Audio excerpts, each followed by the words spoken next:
The guy that I have been seeing for the past 2 months decided to stop seeing me, and he said he got the ick from something so crazy. I don't know how to process. I don't. So again, we have been going out for 2 months. This happened last week. He was staying over at my place. I cannot stress enough how much of a normal girl I am, by the way. I can't be more basic. He was staying over in my room, and I was in the bathroom, and I came back, and I noticed that he was kind of like wandering around, peeking into my drawers, and he opened up the drawer full of my bird beaks, and he looked like seriously concerned. I'm like already confused because he had sisters, so I don't know why he's confused. And he asked me, he's like, "Are these bird beaks?" And I go, yeah. And then he goes, "Did you kill birds?" So now this man is accusing me of killing birds. I'm like, no, I got them off of the dead birds on the side of the road, like every other woman in this country does. And he's like, why do you need bird beaks? And I'm like, for my spells. I need the bird beaks for my spells. Now this man looks visibly scared, like he's kind of backing up into a corner. And he's like, "What kind of spells are you casting?" And I'm like, "Just normal girl spells." Like, I haven't casted any recently, but the last time I did was a couple months ago because this guy on the bus came up to me and was like being all creepy and weird and tried to touch me. So then when I went home, I cast a spell on him for eternal suffering. And now he is looking like incredibly scared. And I'm like, what do you think women do? What do you think women do all day? Cook? Clean? No. We are collecting bird beaks and casting spells. And I'm trying to stay calm, but really, he's like super accusatory and looking at me like I'm some crazy person when I'm not. I'm a normal girl. I'm normal. And to add icing onto the fucking cake, he tries to leave my room and leave this apartment, but he opens up my closet instead of my door because they look very similar. They're kind of seated right next to each other. And of course, all of my rat tails come spilling out.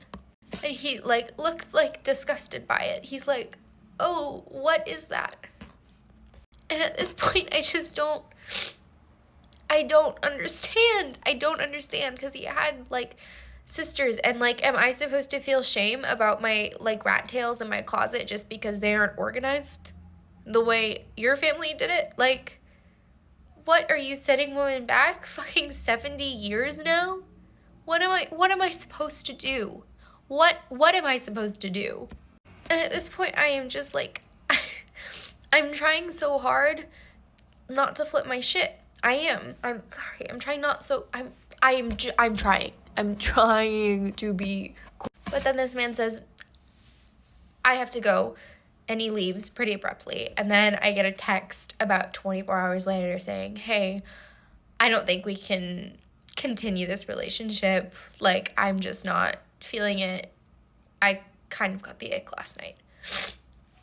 And girls, honestly, come into the comments and please just let me know if I'm crazy. Am I crazy? Because I really don't think I am. But God, I must be, because this guy was being so weird about just about stuff that shouldn't be shamed anymore. I don't know. I'm just feeling kind of defeated today. Call me a terrible person for this all you want. Honestly, I don't care, because nothing makes me happier right now than knowing that my dad's mistress does not know that he's dead. I know that woman is sitting there texting him, calling him. She's showing up at his house. She's wondering why he has not talked to her in weeks, and that's because he died last month and nobody felt the need to tell her, because it's really not any of her business. It's nobody's business. We didn't do an obituary. We didn't do a death notice. We didn't put that anywhere that she would be able to find it. She doesn't know my married name. She doesn't know any of the stuff to find me on here. But my dad has literally had the same mistress since I was a kid in the 90s, okay? He's kept this woman through multiple wives. Actually, she was a wife for a little bit, but then he cheated on her and he got somebody else pregnant, so my grandma made him leave her and marry the woman he got pregnant, but then he still kept her as a mistress. Don't worry. She still got to stick around. Anyways, it just brings me joy to know that she's sitting there wondering, why she's being ghosted figuratively right now, but It's literally like she's literally being ghosted because he literally killed himself last month and is chilling in a box right now. That story time is weird and sad in a way because imagine you are messing around with a married man and you are freaking out because you think he's ghosting you, yet in actual sense, this man is already dead and you actually don't know. It's really sad because if she thinks that she's freaking out because she thinks that the man is ghosting her, she's going to freak out the more when she realizes that she is not going to speak to this man or see this man again ever in her life. Story time on how I just found out that I was helping a man. I helped him pay his rent, and when he finally, like, I never went over there. Like, he would not ever invite me over there, and I just didn't think nothing of it, so I was trying to be a good person. He seemed like a really good person, and when I finally, like, was tired of it, like, why would I help you pay your rent? Like, I don't even know where you live. Like, I don't want you to be homeless. So, like, I was just doing the best that I could do. And when I finally went over there, y'all, I find out that he lived with his girlfriend. And she the one who been telling him to help, to, like, basically play me. They've been both playing me. Like, he been getting money from him and taking her on dates and shit. So I'm at work listening to this podcast, and this girl said that her baby daddy faked his death to get out of paying child support. She said his mom called her hysterically crying and was like, he got in a fatal accident and didn't make it. Fast forward to the funeral, she wasn't allowed to go because his sister had a restraining order against her, but their 5-year-old son went. And her son came back from the funeral like really sad and was like, he didn't get a chance to say goodbye because there wasn't a casket. So she just thinking that they ended up getting him cremated. So she's trying to explain that to her son. So her son starts saying stuff like, I seen daddy today, and she just thinking he grieving, and then it just started getting weird because one day he came home from school and was like, daddy came to have lunch with me. So she go to the school to talk to the psychiatrist because at this point she think her baby is going crazy. So the principal ended up coming out and talking to her, was like, yeah, he was here a few days ago and had lunch with him because he's still on the emergency checkout. And she was like, well, that's impossible because he died, and like everybody in the front office looking at her like she crazy. So she ended up driving an hour away to his mom's house with her husband, like banging on the door. And then his mom opens the front door and she see her baby daddy running off in the background. Come to find out, he had one of his family friends fake a death certificate for his mom to present to court. And now he's serving 6 years in prison because he faked his death. And her story is going to premiere on the ID channel sometime next year. Do you know how fucked up you got to be to fake your death to keep from taking care of your child? Like, what the fuck be going through people's mind? Like, that is insane. I feel like the mom and the family friends should be held accountable too, because y'all was all in this shit together. Like, Story time on how me and my best friend was pregnant by the exact same man at the exact same time, and I never knew until she had a secret baby shower. So I was dating this dude for like 3 years. Like, we were together for like 3 years, and me and my best friend have been best friends for way before that, like 10 plus years, right? So we end up getting pregnant at the exact same time, and she ends up coming up with this story like she had a one-night stand, she don't know who her baby daddy is, all these other things. And like, you know, once I asked her, like, are you gonna keep it? Because I'm never going to push anybody to go to the clinic and send their baby back to God, but I always ask, because where is your mindset? So I asked her, like, are you keeping the baby? And she's like, yeah. And I'm like, okay, like, you know, you're going to be, you know what you can handle, right? So whatever, we both go through our pregnancy. We were so excited. We found out at the same time. And it's getting closer to like our like 6 month, and it's time to start planning our baby shower. I have no clue all the way up until this point that me and her, like, I don't question it, right? So, because, like, why would you be a weird bitch? So, at the 6 month mark, when we start planning our baby shower, she's like, I'm just not gonna have no baby shower. I've just been going through it mentally, emotionally. So, the whole time I'm thinking that she's down and out because she's having a baby by this man, by somebody she don't know, right? Just, she's gonna be a single mom. She set herself up for this. Like, she don't know who the baby daddy is, nothing. So, I'm thinking that's why she's going through a whole time. The bitch going through it because we got the same baby daddy. Our mutual friends was like, oh, are you going to the baby shower? She told me she wasn't having a baby shower. I pop up at the baby shower. Guess who at the baby shower cheesing? Oh, y'all want me to knock all this shit over? Another reason that I completely decided to stop dating men years ago is because you never know the kinds of women that they are forcing you to interact with behind the scenes.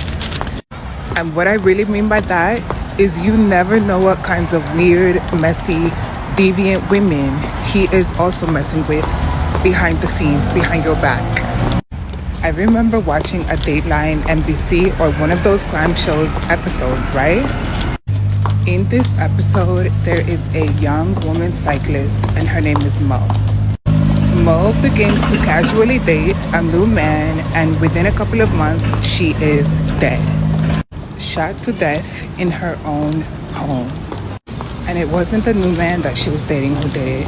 It was the new man's jealous ex-girlfriend, who he, by the way, was still living with and was still probably most likely having sex with. She had been going through his phone and tracking his movements with this new woman.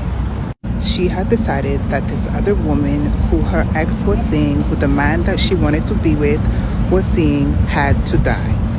I had already stopped seeing men before I saw that, but once I saw that, I was like, yeah, I definitely made the correct decision. Men love drama. They love to stir up stuff. They love to talk about you behind your back, to triangulate you against other women. They love to have women you've never even seen before in your entire life knowing all of your details. It's literally not worth it. And so many women out here are pick-me's and will do anything for the affections of men who don't like them. Like, it's really not safe to deal with males. Surrounding yourself with people who are not honest about their lives is so dangerous because it can put you in dangerous situations without you knowing. And that is why it is so important to make sure that all the people in your life are being honest about their lives. Always assess the people around you so that you can know if they are telling the truth about their life or they are lying. Don't take people for granted. People are out here living double lives. And it doesn't only happen with our boyfriends and girlfriends. It also happens with friends. You can be having a friend who is showing you that she's a different person with you, but when she leaves you, she'll be living another life, and this friend can also put you in trouble without you knowing. Okay, grab your water, and let me tell you how I accidentally ruined a marriage. So I was working at K Jewelers while getting my master's degree, and the policy there is that everyone who comes inside of the store and they need to get their ring cleaned or inspected, we have to look up their account to log the inspection, right? Hear that. I was following company policy. Hear that. This man and his wife come inside of the store. She comes straight up to me and she's like, I'm here to get my ring inspected. I'm like, cool. I know how to do that. Let me hook you up, girl. I grab my tablet. And I'm like, who is the ring under? Whose name? And she's like, oh, my husband's name. So she tells me her husband's name, his phone number. Mr. Man back there looking at the watches. He not paying attention to nothing, okay? So I enter husband name, phone number. Cool. After I do that, 2 rings pop up. And they look kind of similar, okay? So it wasn't like, it was like one ring that was like a chocolate diamond and the other ring that was like a regular diamond. It was 2 cluster rings. And if you know about cluster rings, they kind of all look the same. No tea, no shade. So I'm like, ma'am, is it the ring from 2012 or 2009? She goes, 2009. So now I'm officially scared of this woman because I know what's up. I know what's tea. I can see the pieces coming together. She goes, hand me the tablet. And I go, no problem, because who am I to stand in the way of a woman scorned? So I go to the ring cleaning station and I'm cleaning the ring. And you ever been at somebody's house? You ever been at your friend's house while they get in trouble? And all you can hear is their mama yelling at them in the background and you just sitting in their room like this. That was me. So I'm sitting there inspecting the ring, and all I hear is, who was that ring for? Who was in 2009? You was married? You got another wife? And I'm like, wait. Yo, homie had 2 wives. 2 wives. I get done inspecting her ring. I walk back over to her and I'm like, here goes your ring. This man looks me in my face and goes, nice job, stupid. Because what you're not finna do is blame me for the fact that you decided to 2-time at K Jewelers. Okay, you got bigger fish to fry, my friend. The woman has herself a little shopping spree. She gets a necklace, a watch, and a little tennis bracelet for her troubles. And they go on about their day. And that was the last inspection I did. Did y'all hear about that girl who boyfriend was putting sleeping pills in her smoothies? Like, he was making her smoothies like every night. Like, after she would come back from the gym, she was like on her workout journey, and she would go to the gym, and when she come back, he had smoothies made for her. And like, she would be out cold, like she wouldn't remember nothing, but she just thought she was tired from working out or whatever, right? Like, she was just exhausted. She worked and then she was working out, so she just thought that's what it was. And then like, it happened like too frequently, and she ended up like finding out that her dude, his name is Scooter, that's what they call him, Scooter. Her dude was like talking to other females or whatever, right? So like, when he wouldn't make hers, like, she stopped getting smoothies made, like, and like she noticed she wasn't like going to sleep. And then when he started making the smoothies again, she would be knocked out. So like, she noticed the pattern, right? So she ended up getting cameras and like hiding them in the house. And the cameras didn't have no audio though. They were just like videos, right? And like, she put one in like a bear, like she put one like in a vase and stuff like that. And then she went to the gym, he made her a smoothie, and like, nothing happened that night, it was whatever, but like a couple nights passed, and when he made her a smoothie again, and she don't remember falling asleep, she looked on her camera and he was bringing a girl home, knocking her out with a smoothie with sleeping pills so he could cheat on her in their house and know she's not gonna wake up. I found out that my 2-year-old niece was my husband's child. My husband and my sister had been having an affair for 3 years. Now my sister's husband, my brother-in-law, he had always like made comments that he didn't think that she was his, which I always thought was insane. I was like, how in the world could you say that about your own daughter? But when my sister went on a work trip, he decided to do a DNA test. Lo and behold, DNA did not match his. He calls me up. We're pretty close. He is hysterical, and he says, so-and-so is not mine. She cheated on me. Like, I don't know what to do. He was like, can you please just call her and talk to her? After I hung up with him, I immediately called my husband, who happened to be on a boys' trip. Except he didn't answer me, and when I went to check his location was off. So I call my sister and I'm like, hey. And I'm like, you need to come clean. You need to tell him who the dad is, because this is messed up. She freaks out on me. She's like, stay out of my life, stay out of my business, and hangs up. My brother-in-law calls me back and he's like, I've got her iPad here. I'm figuring this shit out. She just blocked me and turned her effing location off. So I said, wait, that's weird, because I just checked my husband's location and his is off. He asked me if I knew her passcode or what it could be, and I was like, I have no freaking idea. I didn't think my sister was capable of this. I don't think I know her. He did like too many attempts and ended up locking it. Well, we're waiting. All of a sudden, there's an alert on her iPad. A text message from my husband, who didn't answer my phone call. We end up finally getting into this iPad and found out that they had been seeing each other for 3 whole years, and that they were very aware who the father was. I ended up serving my husband with divorce papers like a month later. He had always been like a super controlling dude. Like, he wouldn't even let me use toys in the bedroom or anything like that. Flipped the F out when I used a spicy cube one time without asking him. Said that I wasn't allowed to take anything. So when he was at work and thinking that we were gonna work things out, I packed up literally all of my shit. Like, not one trace of me was left in that home.